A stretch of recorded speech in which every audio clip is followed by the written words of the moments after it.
Welcome to Palace of the Dead, a so-called deep dungeon with 200 floors. In this guide, we'll go over how to unlock and access it, the differences in ways you can approach it, the loot to be had, as well as all the information you need to be able to approach it. We will not be going into deep detail on the individual enemies in Palace of the Dead, as there are simply way too many. Now then, to unlock the Palace of the Dead, you need to first complete the level 17 dungeon Copperbell Mines. Then do the House That Death built, starting at Nojiro Marujiro in New Gridania.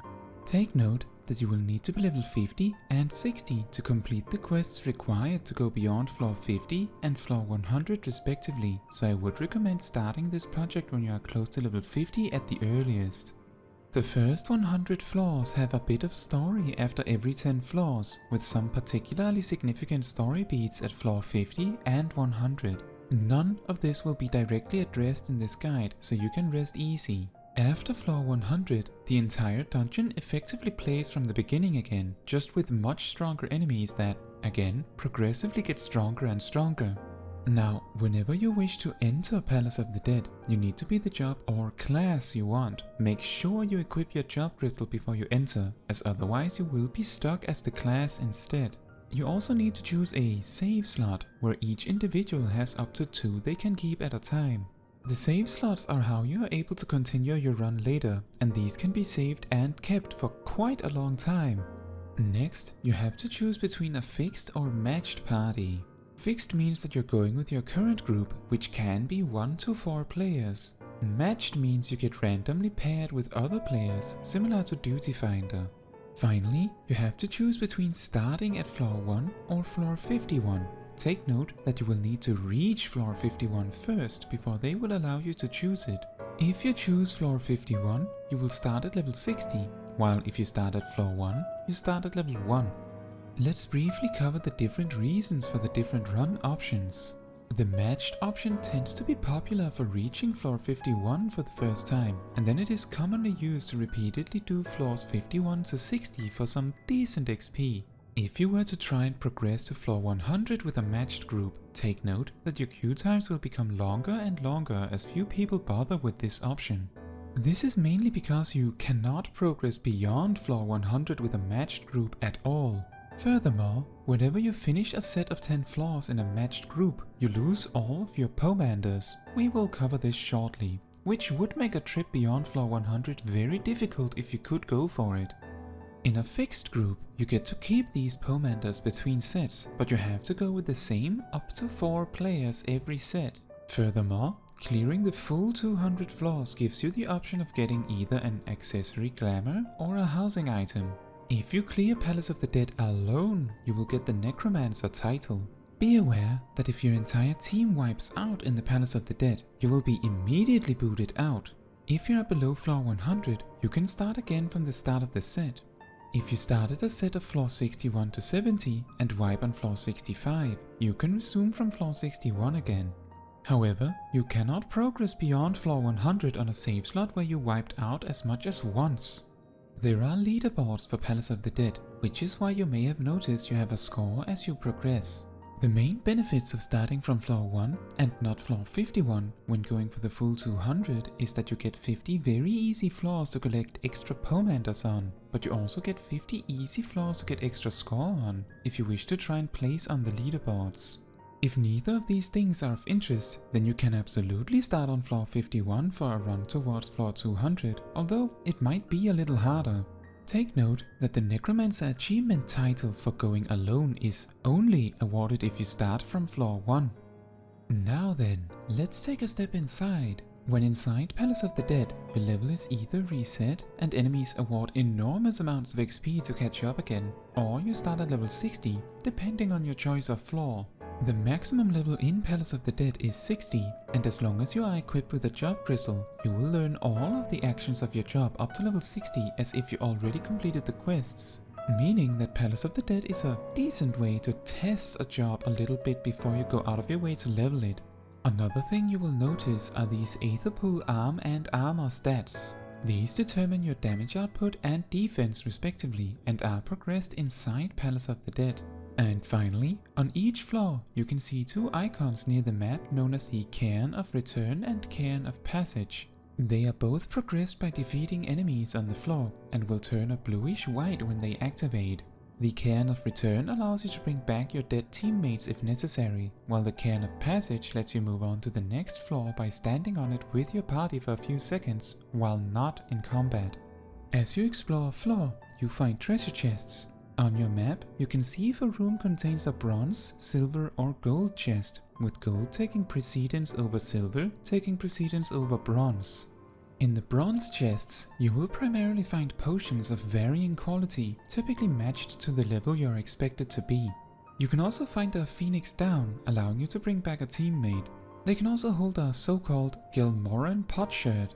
These can be exchanged for items outside the Palace of the Dead, including a mount, a minion, some music, and sustaining potions. An incredibly powerful potion that you can use extremely often, but only in the Palace of the Dead.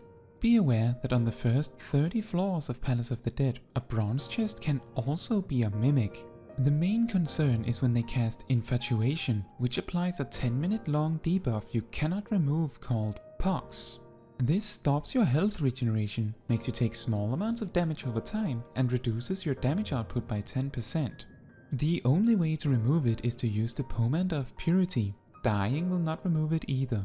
You can use anything like stuns and interrupts to prevent it from happening though. In the silver chests, you will find level ups for your Aetherpool arms and armor.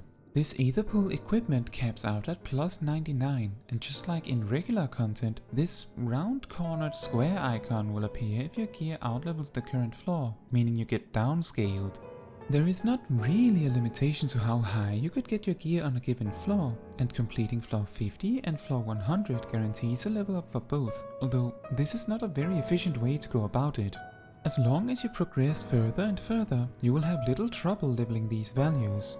Take note that silver chests can also sometimes hold a bomb, which does 80% of current health damage in an area around the chest when opened.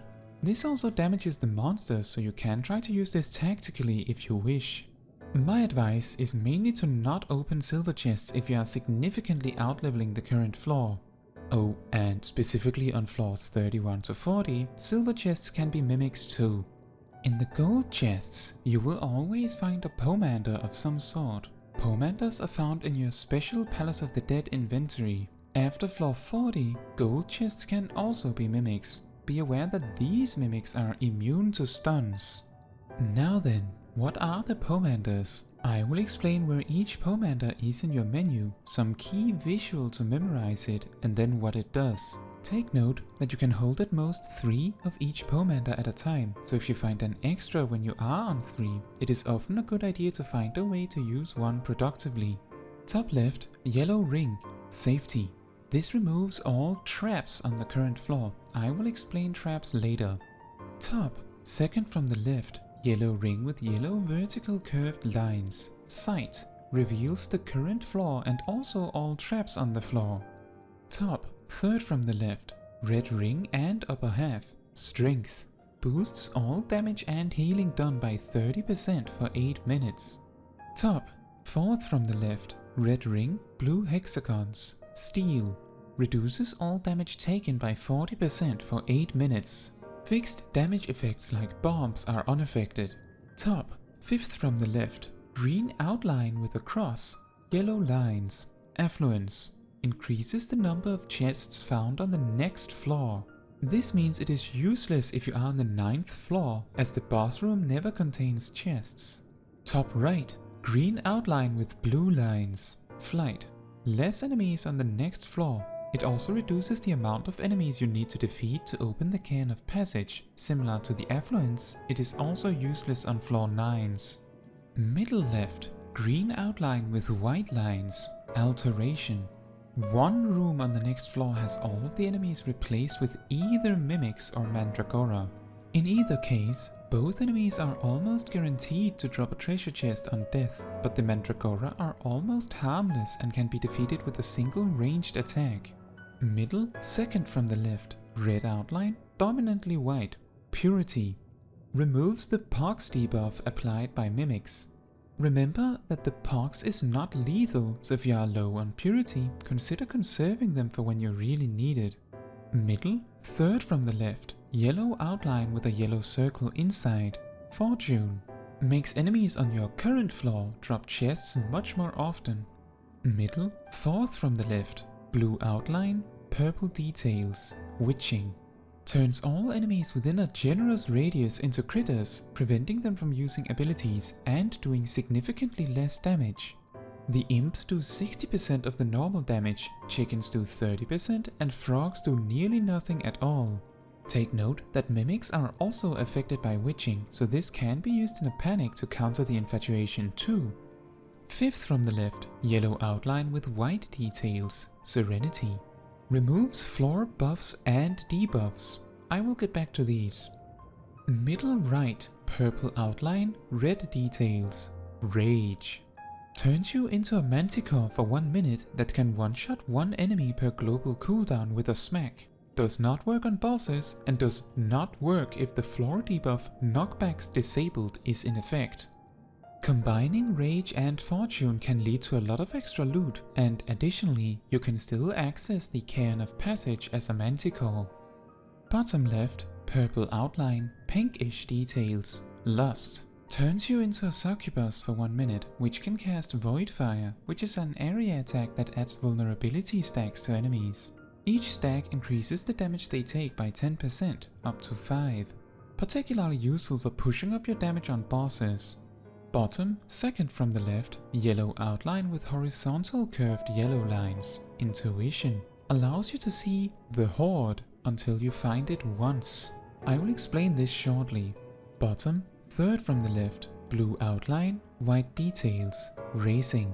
The next player that dies will be resurrected automatically. If you are alone, this can save you from wiping out, but the fight will always reset due to how long it takes to get back up.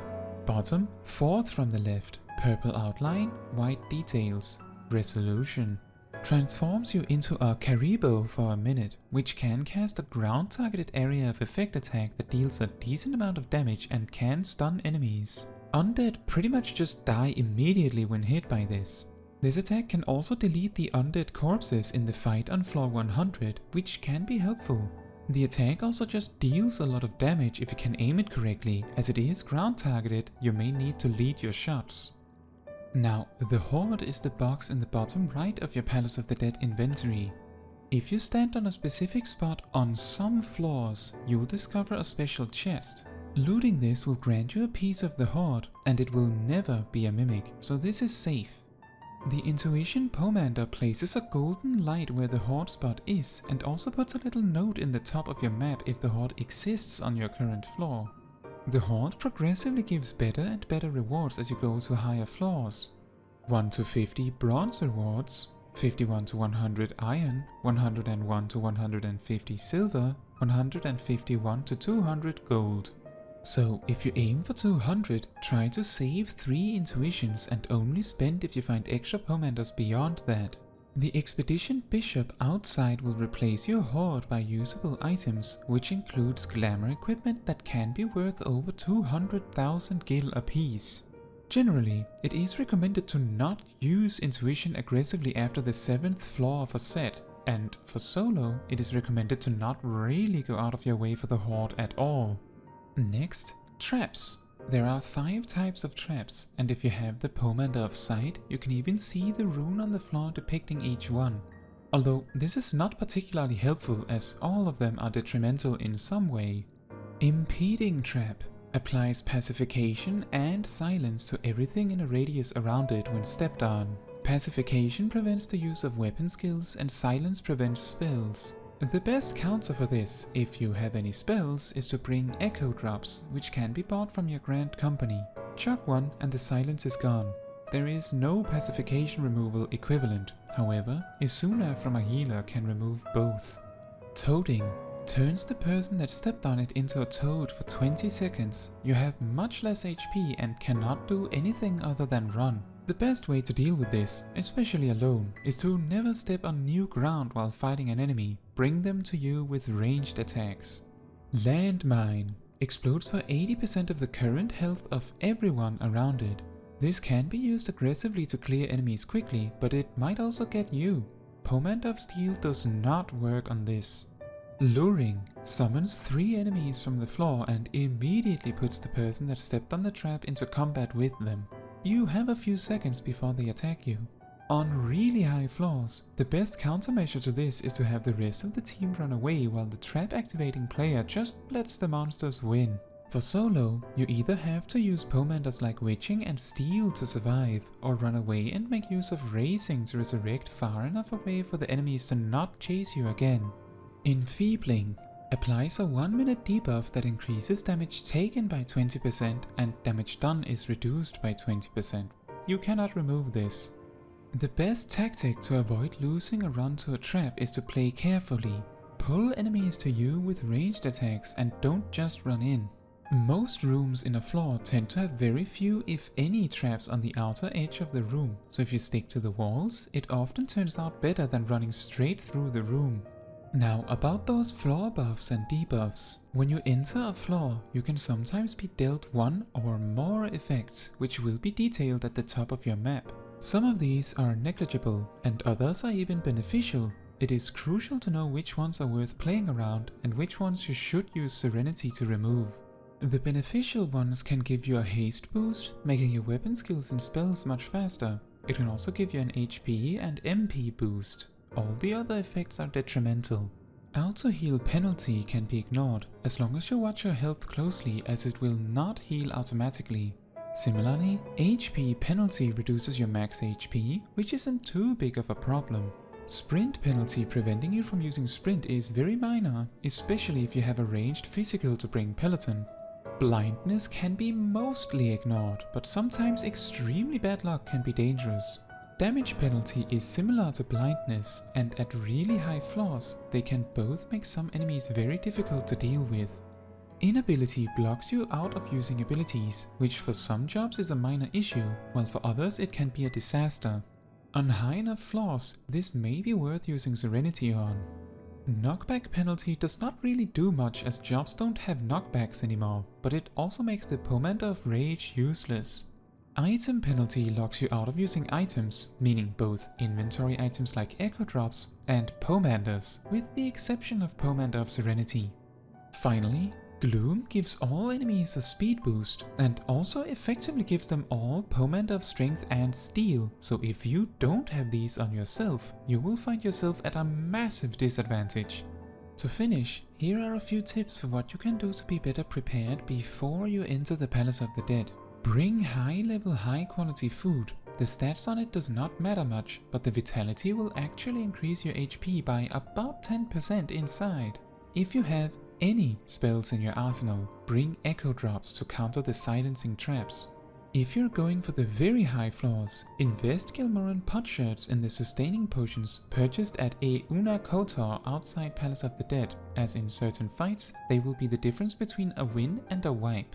Una Kotor can also sell you the Aether Pool weapons as glamour for 3 grips. 1 grip costs 10 levels off your Aether Pool weapon and armor each. And finally, bring varieties of healing potions, all high quality, namely Potion, High Potion, Mega Potion, X Potion, Max Potion, and maybe for tanks, Super Potions. This is because each potion is the strongest at a specific health threshold, so for the first 50 floors or so, you will gradually move from regular potions all the way to X or Max Potions at the very least. You will find all these potions in the bronze chests too, so just keep them for future runs. If you intend to go the long haul to floor 200, I would recommend using the text-based guide written by Maygii and refer to it to see which enemies to watch out for on each floor, among other things. This guide is updated for Endwalker. See the description for a link. If you wish to just use Palace of the Dead as a way to level, keep in mind it is not quite as powerful as doing duty roulettes, although the shorter wait time for DPS jobs can be nice. Because of how the combat works in Palace of the Dead, you don't get much practice with how the job is supposed to be played outside of it, however. Unlock floor 51 to 60 and repeatedly do this one with matched groups for the most efficient XP per hour. That is all for this video. Thank you so much for watching. I hope you found it helpful, and if you did, consider leaving a like. You can also subscribe or ring the bell to get notified when next I post a video. If you have any questions or anything to add, please leave a comment down below. Fun fact, spoilers for floor 200 incoming. While floor 100 contains a specific final boss where the pomander resolution is particularly helpful, floor 200 contains a far scarier boss. It's nothing. So scary.